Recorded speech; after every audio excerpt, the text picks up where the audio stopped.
आज हम देखेंगे set data type in Python. आज हम जानेंगे कि सेट डेटा टाइप के बारे में। ठीक है, इससे पहले वाले वीडियो में हम लोगों ने डिस्कस किए थे list data type, tuple data type, dictionary data type, और अब हम करेंगे डिस्कस सेट डेटा टाइप। तो मैं आपको ले चलता हूँ मैं अपने पीपीटी पे।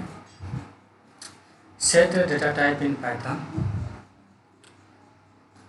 In Python, set is an unordered collection of data type that is mutable and has no duplicate elements. The order of elements in a set is undefined, though it may consist of various elements. ठीक है friends, अब जैसे कि आप अगर कोई set create किए और आप उसको रन करेंगे तो सेट क्या होता है? Unordered collection of element data type है। आप जैसे कि प्रिंट अगर आप उसको रन करेंगे प्रोग्राम को, तो मान लीजिए आपके एलिमेंट का सेट में जो ऑर्डर है, सेट डेटा टाइप में क्या होता है, उस ऑर्डर को फॉलो नहीं करता है। ठीक है, मैं आपको प्रैक्टिकली दिखाता हूँ। ये मेरा पहचान एडिटर है, ठीक है, और मैं दूसरे फाइल पे कर लेता हूँ। ये मेरा practice.py है, तो मैं इस फाइल को सेलेक्ट करूँगा यहाँ से, practice.py। ठीक है, और हमने क्या किया, एक क्रिएट कर दिया,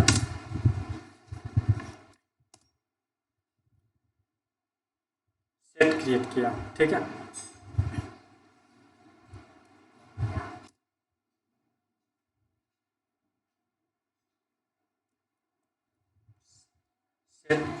अब यहाँ पे हमने लिख दिया 10 फर्स्ट एलिमेंट, उसके बाद 20 सेकेंड एलिमेंट, और 30 थर्ड एलिमेंट।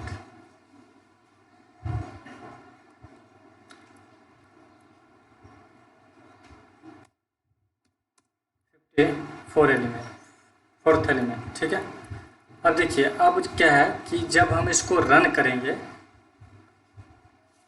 तो हमारा एलिमेंट जो है वो फर्स्ट 10 है, सेकेंड 20 है, third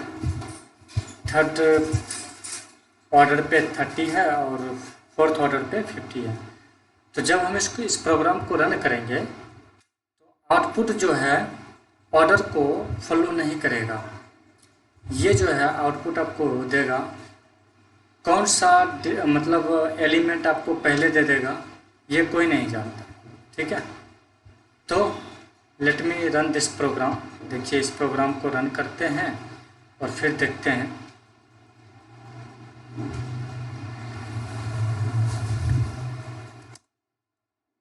I will write here print. ठीक है, तो ये प्रिंट मैं कर रहा हूँ ए को। अब हम इसे रन करेंगे। आप यहाँ देख सकते हैं 10 देन 20 के बाद क्या आना चाहिए, 30 आना चाहिए, लेकिन यहाँ क्या है 50 है, और फिर क्या है 30। तो सेट में यही चीज़ है, ये क्या करता है, आपके एलिमेंट की जो ऑर्डर है उसको फॉलो नहीं करता है। इसीलिए हम इसको कहते हैं a set is a unordered group of element. ठीक है, अनऑर्डर्ड ग्रुप ऑफ एलिमेंट। ठीक है, अब देखिए, जब हमने इसको मतलब पहली बार रन किया तो ये आया। अब हम क्या करते हैं, इसी प्रोग्राम को फिर से रन करते हैं। ठीक है, तो I will click on run button. तो आप देख सकते हैं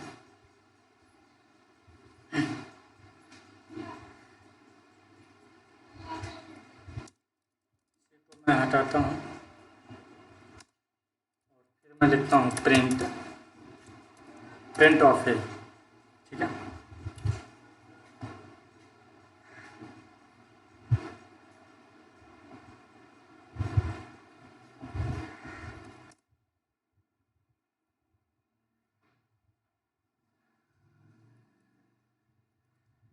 मैं यहाँ पे 100 कर देता हूँ।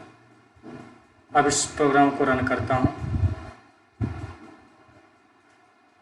और आप यहाँ पे देख सकते हैं 50 लास्ट एलिमेंट है, लेकिन यहाँ क्या है, स्टार्ट में दे दिया है। ठीक है, जबकि स्टार्ट एलिमेंट हमारा जो है सेट एलिमेंट 100 है, 100 सेकेंड पोजीशन पे चला।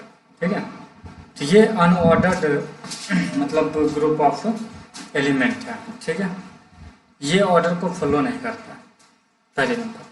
अब दूसरी बात ये है कि अब अगर आप एक सेट के अंदर, अभी हम क्या करते हैं, समझ लेते हैं टाइप ऑफ ए। ठीक है, टाइप ऑफ ए, और फिर हम रन करते हैं इस प्रोग्राम को, तो ये हमें आउटपुट दे रहा है सेट। ठीक है,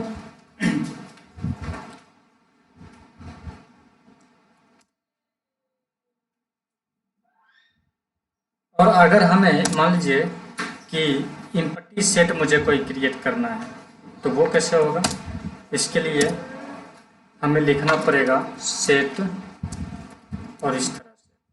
ठीक है, अब आप कहेंगे कि सेट तो करली ब्रैकेट के अंदर लिखा जाता है, सेपरेटेड बाय कॉमा, तो मैं कहूँगा बिल्कुल सही बात है।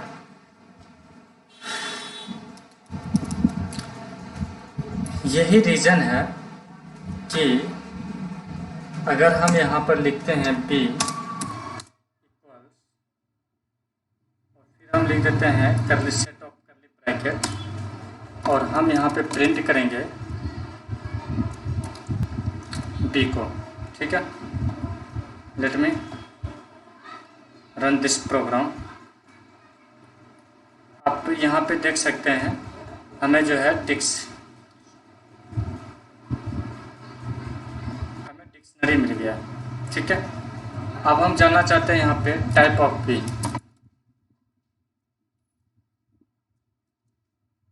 फिर हम इसको रन करेंगे।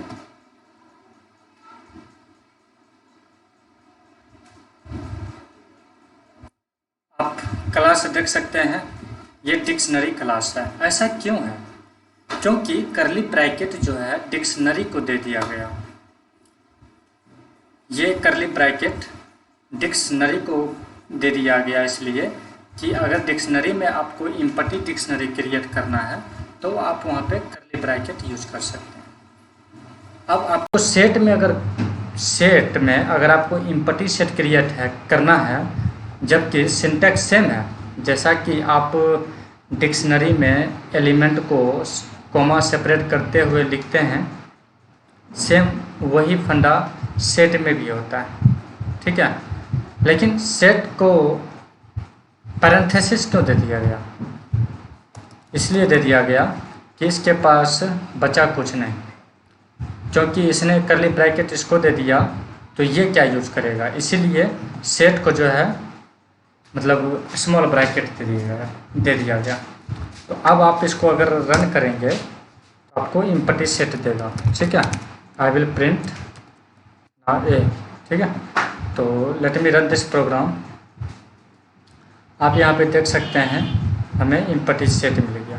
ठीक है, तो यही रीज़न है, डिक्शनरी को जब करली ब्रैकेट दे दिया है तो ये अब एम्प्टी सेट क्या करेगा, कैसे करेगा, तो इसको जो है स्मॉल ब्रैकेट दे दिया गया है। अगर आप ग्रुप ऑफ एलिमेंट लिखेंगे तो आपको एज इट इज़ ही करली ब्रैकेट यूज ही करना है आपको सेट के लिए भी। ठीक है, ठीक है,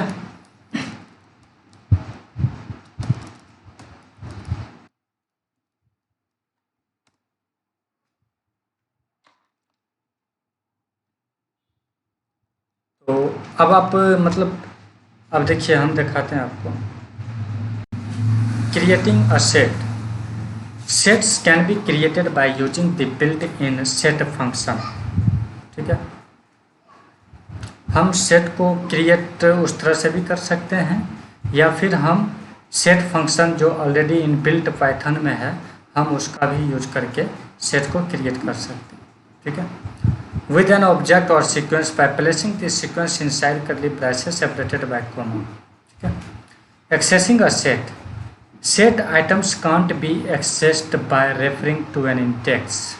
देखिए इसमें क्या होता है, अनऑर्डर्ड है, ये आपके ऑर्डर को फॉलो नहीं करता है, इसीलिए इसका कोई इंडेक्स नंबर नहीं होता है, और आप इंडेक्स नंबर यूज करके आप इसके एलिमेंट को एक्सेस भी नहीं कर सकते हैं। ठीक है, since sets are unordered the items has no index but you can look through this set, item को आप एक्सेस कर सकते हैं।